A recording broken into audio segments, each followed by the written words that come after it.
a special day, Mother's Day. But for, I guess, the younger ones that are in here, there's only two. But you know what? Every day ought to be a special day. You should honor your moms every day. Even as adults, we should honor our moms every day. I know my mom and my wife are my heroes, and I'm sure that's the way it should be. That's the way we should look at our moms and our lives. So I'm in Proverbs 31, 10 through 31. I know that says Ephesians, but we're in Proverbs, okay? You know what? I can make that change. And Proverbs 31, it is the last Proverbs in the book of Proverbs. And starting in verse 10 is a description of a worthy woman. And so that's what we're going to be in, and we can just stay there because I'll be going back and forth to that throughout. So, if you will, please stand as I read God's word. It says, an excellent wife who can find, and her worth is far above jewels. The heart of her husband trusts in her, and he will have no lack of gain. She does him good and not evil all the days of her life. She looks for wool and flax and works with her hands in delight. She is like merchant ships. She brings her food from afar. She rises also while it is night and gives food to her household and portions to her maidens. She considers a field and buys it. From her earnings she plants a vineyard. She girds herself with strength that makes her arms strong. She senses that her gain is good. Her lamp does not go out at night. She stretches out her hands to the distaff, and her hands grasp the spindle. She extends her hands to the poor. She stretches out her hands to the needy. She is not afraid of the snow for her household, for all her household are clothed with scarlet. She makes coverings for herself. Her clothing is fine linen and purple. Her husband is known in the gates, and when he sits among the elders of the land. She makes linen garments and sells them, and supplies belts to the tradesmen. Strength and dignity are her clothing, and she smiles at the future. She opens her mouth in wisdom, and the teaching of kindness is on her tongue. She looks well to the ways of her household, and does not eat the bread of idleness. Her children rise up and bless her. Her husband also, and he praises her, saying, many daughters have done nobly, but you excel them all. Charm is deceitful, and beauty is vain, but a woman who fears the Lord shall be praised. Give her the product of her hands, and let her works praise her in the gates. Please pray. Lord Heavenly Father, I'm just so grateful to be able to come here today and bring this message of just what truly a godly mom looks like.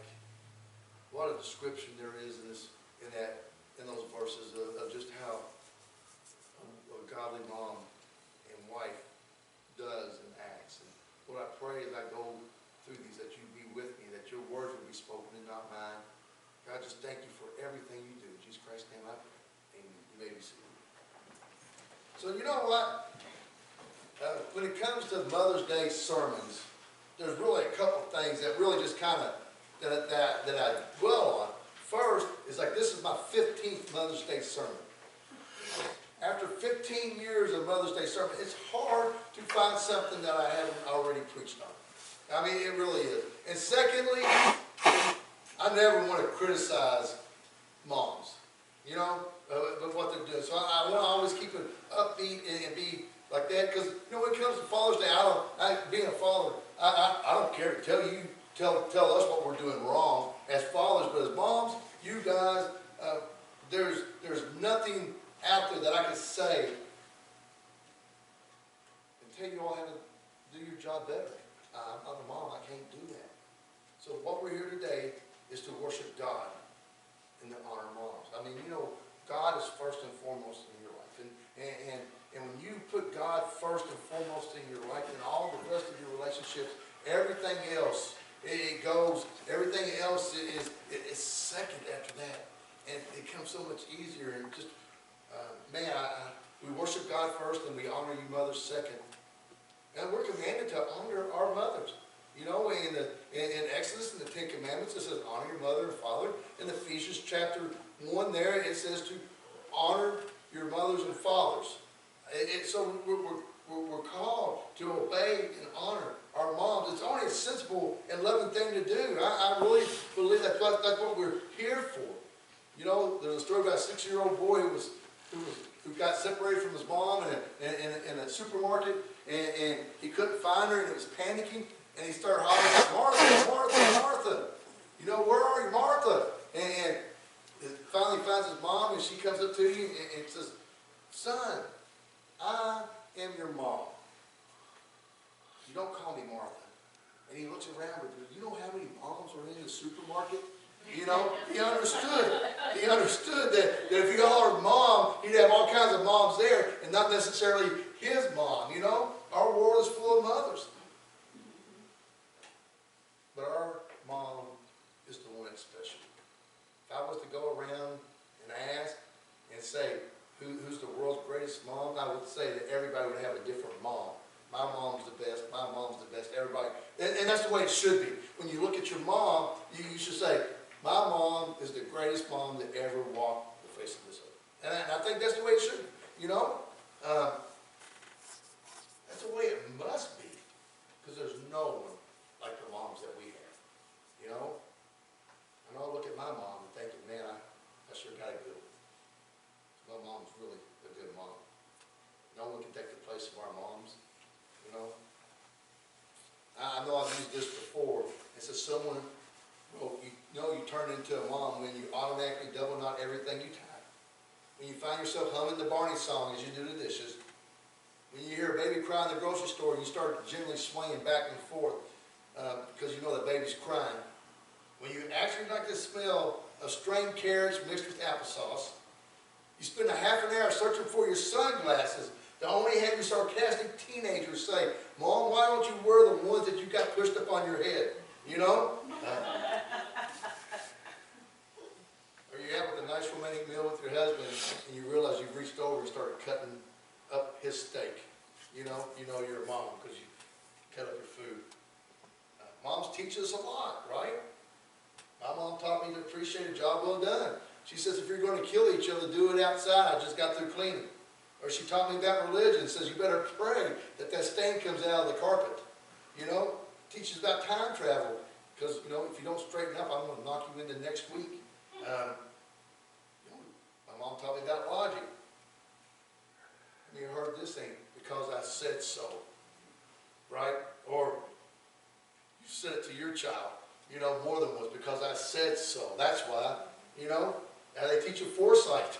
You know, make sure you wear clean underwear in case you're in an accident. I've never understood that one, okay? Because I'm probably going to poop my pants if I'm in an accident. It don't matter if they're clean or not, Mom, you know?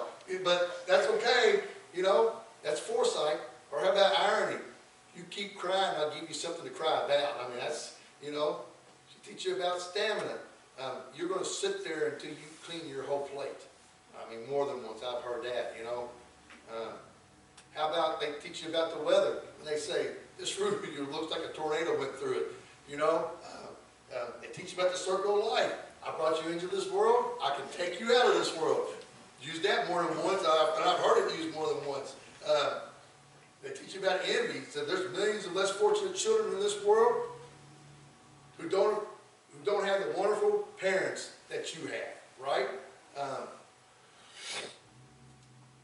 Teaches about anticipation. Just wait till you get home. And then about receiving. And then receiving what you had to wait for when you got home, right? I mean, more than once I got that, you know.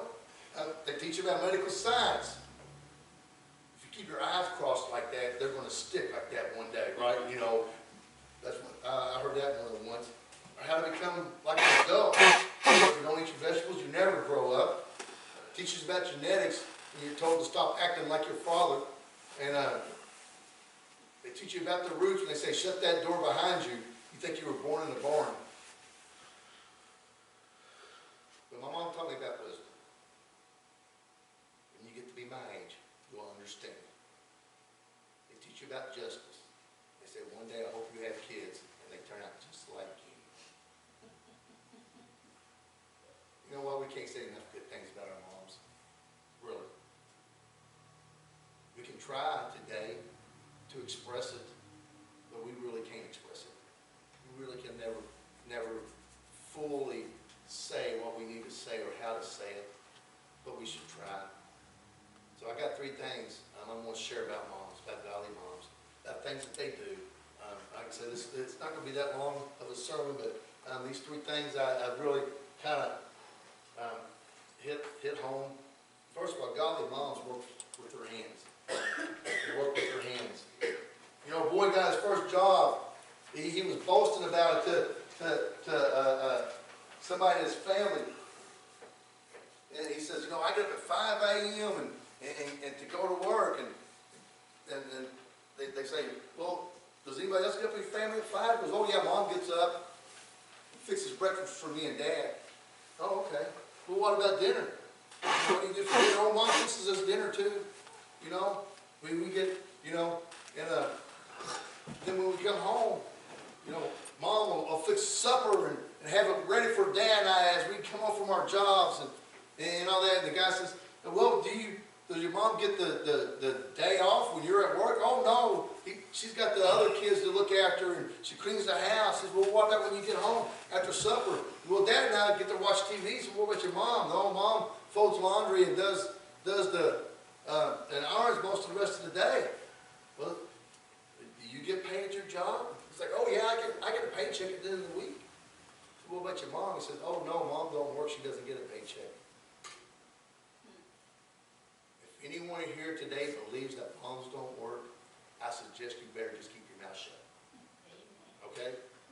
You know, Proverbs 31, man, we see that mothers do all kinds of work. We see that she sews. You know, in verse 13, she looks for wool and flax in her work and works with her hands and delight. In verse 19, it says she stretches out her hands to distaff, and her hands grasp the spindle. In verse 22, it says she makes coverings for herself. Her clothing is fine linen and purple. So we see that moms, that they know how to sew.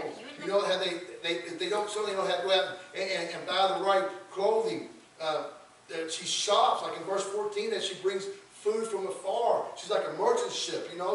So she goes out, Mom goes out and does the grocery shopping and gets the food, and then she cooks it. In verse 15, it says she rises also while it's still dark and gives food to her household. So she provides that. You know, some moms have a garden and they garden. In verse 16, it says that she considers a field and buys it. From her earnings, she plants a vineyard. So we see moms do all of this stuff. Moms are busy. You know, they get up early, they work all day. Her lamp does not go out at night. That's what it says in verse 18. You know, and back, you know, when I was growing up, you know, my mom was a stay-at-home mom, and there are stay-at-home moms now, but now a lot of times moms have to work, and they really have 2 jobs. They have their job, and then they have the ones at the household. The way the society is, you almost have to have that, you know. So there's moms, and some moms have to work 2 jobs, you know. And so where you fall somewhere in between the 2-job mom or the stay-at-home mom, you work, and you work not just for an income, but you work for the family when you get home. What's that old saying? Man works from sun to sun, but a woman's work is never done. I mean, that is the truth. You know, she watches over the affairs of her household and does not eat the bread of idleness. That's what it says here in verse 27. You know, man, I was born in 1964. I had a 3-year-old brother at that point in time. You know? And I guess we kind of were both in diapers, maybe. Not Pampers, because that Pampers wasn't used back then. That was cloth diapers. So you know how that goes. You know, that's just not that. You know, then 3 years after that, my sister was born. So growing up, you know, my mom was there, you know, taking care of babies and diapers and washing the diapers and doing all that. There was nothing fancy in our house. There was really no extras. But Mom worked hard, cooked meals and cleaned houses and washed clothes and ironed clothes. You know, and we know that, and we see. I've seen my wife work and come home and cook meals and keep house, and I probably didn't do my fair share or as much as I should. You know, I helped out when I did, but man, I tell you what, I look at moms nowadays. Don't know how you do what you do, with the way you work, with the kids that you have. Because you work with your hands, and you do a lot of things. So I want to thank you, Mom, for all the hard work that you do for your kids. You go above and beyond. It is appreciated by me. I know that when I see all the moms in here, and I know how hard that you guys work. Second thing I wanted to see is godly moms speak with their mouths. Speak with their mouths. Well, yeah, of course we speak with our mouth. I mean, what else are we going to speak with, right? I put that down, and I wrote that down, but what I'm going to talk about is 26, 31:26. She speaks with wisdom, and faithful instruction is on her tongue. Moms are wise beyond their years. You guys have a lot of wisdom. Everybody's heard of John Wesley. He was a preacher. When he went to Oxford as a student, he was shocked by the amount of drinking done by the students back then. And so he wrote to his mom, Susanna Wesley, for a counsel about the drinking. And this is what he received from his mom. He says, "My dear son, remember that anything which increases the authority of the body over the mind is an evil thing." Amen. Isn't that great instructions? You know, I'm sure Susanna Wesley said a lot of other good words of wisdom to her children. That was very good. An editor in the London Times submitted to Churchill Winston a list of all of his teachers. And he was going to write an article about all the teachers that he had throughout his life, and gave it to him to make sure that he was right. And Winston Churchill wrote on that list, "You omitted my greatest teacher, Mom." When a preacher named G. Campbell Morgan had 4 sons, they all became ministers of the gospel. And they was at a family reunion, and one of the people at the family reunion asked, said, "Well, which one of you all are the greatest preachers?" He asked one of them, which one is the greatest preacher? And so one of his sons started looking, and they looked at the other 3, looked over at his dad, looked back at the guy who asked the question. He said, "My mom was our greatest preacher." You know, because of the wisdom that the mom has. You know, and maybe whether you know it or not, as a mom, you preach every day. You preach with your words, you preach with your actions. Every single day. If you're fake, your kids will know it. Amen. But I guarantee you, I see the moms in here, and I know there's not one that's fake in here. I see moms in here that work, and they have value, and they have wisdom. They live in such a way that they're an asset to all the relationships. There are no liabilities. I mean, you always find ways to give to those around you. You never take away from them. It says in verse 10 that an excellent wife who can find her worth is far above jewels. The NIV says she's worth more than rubies because she's a wife of noble character. The same word was used in Ruth chapter 3, verse 11. When Ruth and Boaz, when Boaz redeems Ruth, he calls her a woman of noble character, a woman of strength. You know, we know that story well, where Ruth was married to Naomi's son, and he passes away. Both her sons passes away, and she sticks with Naomi through thick, through thin. She said, "I would rather be poor and take care of you than I would to have riches and be with somewhere else." And she was a woman of strength and a noble character. She trusted God, and she was going to take care of her mother-in-law regardless of the great personal sacrifice.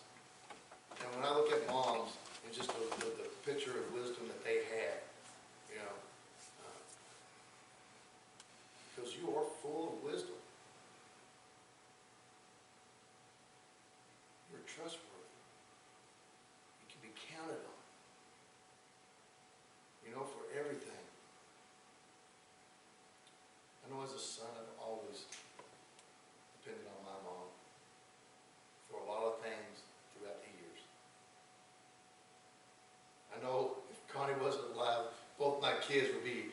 sorry shape because they trust on her for a lot of things. I look in this congregation today and I see a lot of moms who, if they weren't there, they get leaned upon all the time.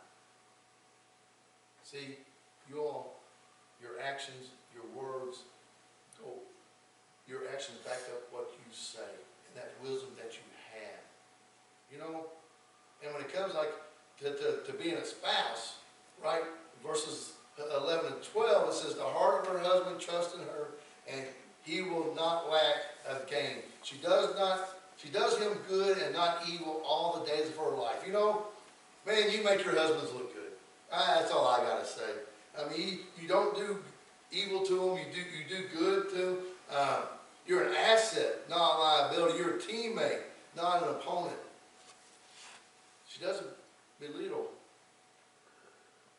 a husband or berate a husband. She doesn't get laughed at his expense. Now, well, maybe, I know Connie will. She'll, if I do something, but then again, if I do something silly, you all are going to laugh at me anyway. So, anyway, but you get what I'm saying, man.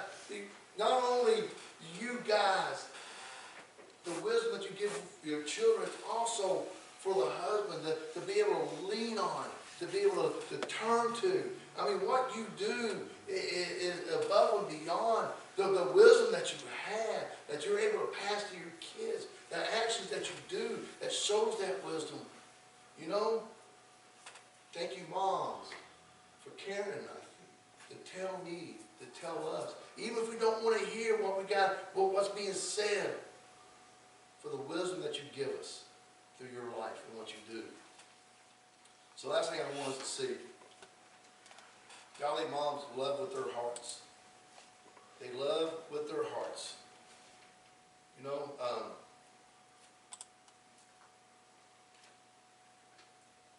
couldn't help but to think about 1 Corinthians chapter 13 when I think about moms and their love.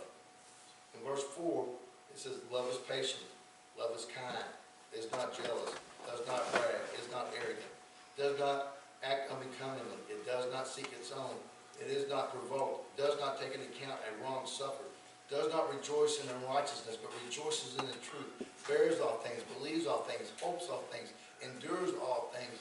Love never fails. That's just to describe the love that you have for your kids and your family.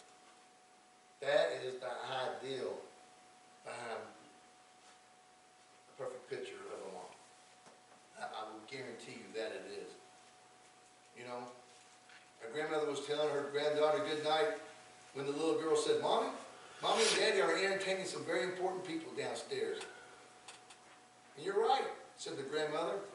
But how'd you know that? She said, just listen. Just listen. Mommy is laughing at all of Daddy's jokes. And I read that and I was like, well, Connie just laughs at my jokes because you're funny. I know that. Just the way you all do too. You know, you're grounded. Anyway, man, when I think there was laughter at home, when there's love at home, there's going to be a lot of laughter at home. There's going to be a lot of good times, and our home needs laughter. You know, Proverbs 17:22 tells us a cheerful heart is good medicine. And when there's a lot of laughter in a home, someone's putting in good medicine. It shows a lot of love, you know, because isn't that what moms do? You know, little Johnny was asked, or the class was asked, if I have a pie, and there's 10 slices of pie, and how many do you get? You know, what would be your percentage? And little Johnny said a ninth. The teacher's like, no, there's 10 slices, and everybody takes one. What's your percentage? He says a ninth. She goes, you don't understand fractions. He goes, yes, I do, because I know good well my mom would say I don't want one. And then he cut into ninths. Because that's what moms do. Mom sacrifices. Mom's love is unconditional. No, it is just so unselfish. The love that has for their kids. It really is.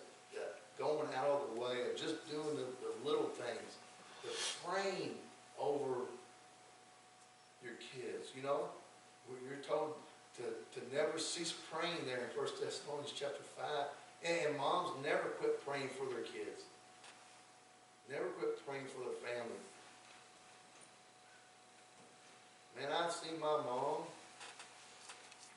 hurt so bad she could hardly get out of bed and get up and fix a meal for someone who was in need. And I'm like, Mom, why do you do that if you hurt so bad? She said, they needed it. And this is what love is. You know? Young people, I pray that one day you truly see the love that your mom has for you. That you can recognize that love and just be grateful for what they do. Man, I grew up in a house full of love. And I've seen my wife love my children in times that they didn't need to be loved. They didn't want to be loved. And I've seen my wife love on them like that. And I've seen so many moms in here love your children. You know, I am so glad that my mom loves me even though I'm a burden to her sometimes. You know? You guys love with all your hearts. Thank you. Thank you for loving us that way. So, to wrap up, Thomas Edison once said, I do not have my mother long, but she cast an influence which has lasted my whole life.